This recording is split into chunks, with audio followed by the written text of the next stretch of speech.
Tu comentou ali sobre essa predisposição genética, então o câncer de pele ele pode ser genético também? Todo câncer é genético. Agora, Hum. se ele é hereditário ou não é uma outra situação. Tá? Então, são palavras diferentes. A genética tem a ver com a origem da doença, que é do gene, do DNA. Entendi. Então, todo câncer ele é genético. A gente precisa, para qualquer tipo de câncer, uma alteração genética, uma mutação no DNA, que vai predispor uma replicação da célula de uma maneira descontrolada. E isso vai gerar todos os tipos de cânceres que a gente tem, seja da pele, seja do pâncreas, seja do fígado, seja da tireoide, em qualquer lugar. Agora, a hereditariedade é diferente. A hereditariedade é a capacidade de transmissão desses genes que já são alterados naturalmente para os descendentes, né? Ou seja, eu sou genitor de uma criança, né? Sou pai de uma criança e eu vou passar minha carga genética para ele. Metade do que ele tem é meu, metade do que ele tem é da mãe, né? Então, pode ser que essa metade que eu passe para ele passe um gene defeituoso que eu tenho, né? E aí essa criança pode, né, dependendo, é bem mais complexo do que isso, né? Mas essa criança pode desenvolver aquela doença, né? Então aí eu tô passando, eu digo que essa doença ela é hereditária. Então passa de pai para filho, de pai para filha, de mãe para filho, de mãe para filha. Tem várias variações para isso, né? Tem doenças que são ligadas ao sexo, ou seja, só crianças de um determinado sexo vão desenvolver. Tem doenças que são recessivas, tem doenças que são dominantes, tem doenças que são quantitativas. Eu preciso de um número X de genes alterados para poder manifestar a doença.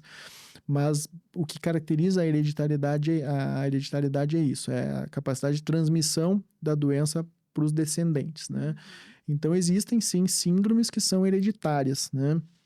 Que predispõem tanto ao carcinoma basocelular, quanto ao carcinoma espinocelular, quanto ao melanoma, né? Então a gente tem, por exemplo, o melanoma familiar, né? Que é uma característica, tem uma série de critérios, né? Tanto pessoais quanto da história familiar que a gente pode pensar, na verdade, em função dessas situações da história clínica, né? A pessoa teve vários melanomas, a mãe teve melanoma, o tio teve melanoma, o irmão teve melanoma, e tem os critérios específicos para isso, que a gente vai chamar atenção. Diz, opa, essa pessoa não está dentro de um cenário normal, ela não teve um melanoma esporádico, né?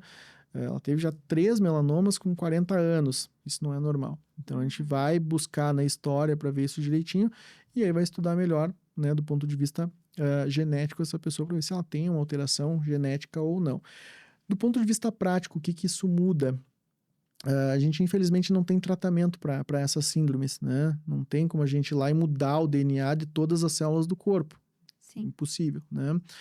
Mas a minha vigilância desse paciente vai ser diferente, né? Então, eu sei que se essa pessoa tem um aumento de risco para ter um determinado tipo de câncer de pele, as visitas vão ter que ser mais curtas, né? Talvez eu tenha que fazer exames adicionais de mapeamento para acompanhar essas manchas. A abordagem cirúrgica eventualmente vai ser diferente, né? Então eu já operei pacientes que eu tive que tirar 50 tumores de pele numa tocada. 50? E isso já era assim, tipo, todo ano, né? Todo ano a pessoa ia lá fazer a faxina cutânea, né? Nossa. Então, Mas aí mesmo quem então tem hereditário, né? Mesmo que não se exponha ao sol, vai ter, vai ter. vai. Nossa. Existem algumas doenças que elas independem, na verdade, do fator de risco, né? Quando a gente pensa no sol, o sol é o fator de risco, por quê? Porque ele vai lá e muda o DNA, né? Só que essas pessoas já nasceram com alteração do DNA, então elas vão desenvolver a doença independente de se expor ao fator de risco ou não. O fato é, essa alteração que elas têm, quando a gente expõe mais um fator, que é o sol, aí aumenta muito mais a chance de desenvolver mais tumores, né? Então, em vez de ter 50, a pessoa vai ter 100, né? Então, são situações bastante peculiares, felizmente são situações raras, né? Não é comum a gente ter essas síndromes genéticas, mas quando elas acontecem, a gente tem que chamar atenção na história para a gente, mais uma vez, individualizar o cuidado desse paciente, né?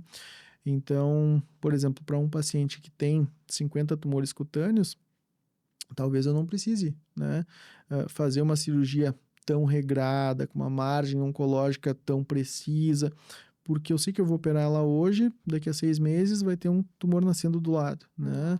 Então, são situações que a gente tem que individualizar o cuidado, né? Obviamente, as indicações de tratamento, de fotoproteção, de exposição solar, né, são redobradas nessas pessoas e a vigilância também. Mas a gente tem medidas de individualização que tem que ser respeitadas, assim, né? Para eu não entregar o mesmo cuidado para uma pessoa que tem uma doença X para aquela que tem uma doença Y, né? Então, o cuidado em medicina ele tem que ser individualizado, né? A gente tem que, de novo, tem que dar aquilo que a pessoa precisa, né? Nem a Sim. mais, nem a menos, né? E até como um alerta, assim, que eu acho que é interessante. Por exemplo, se meu pai teve câncer de pele, né? O que eu devo fazer, né? Perfeito. Existe uma situação muito comum, né, nessa história familiar, né, que a gente tem que ter bastante cuidado, né, que é a questão da exposição ao mesmo fator de risco. Então, o fato de um familiar ter tido uma doença X, um câncer de pele, não quer dizer que se eu tiver, vai ter uma relação direta com a carga genética, uma doença hereditária, né? O Uhum. que pode acontecer é que eu repliquei durante muito tempo da minha vida os mesmos hábitos, né, deletérios que meu pai tinha. Então, meu pai era pescador, né? Então, ele ia para o sol, ficava lá se torrando o dia inteiro, sem camisa, sem protetor solar. E desde criança eu ia com ele e ficava naquela mesma rotina. E aí continuei Entendi. replicando aquilo ali depois. Então, quer dizer, tem uma doença hereditária, né? Não, não tem, mas existe um compartilhamento de fator de risco, né?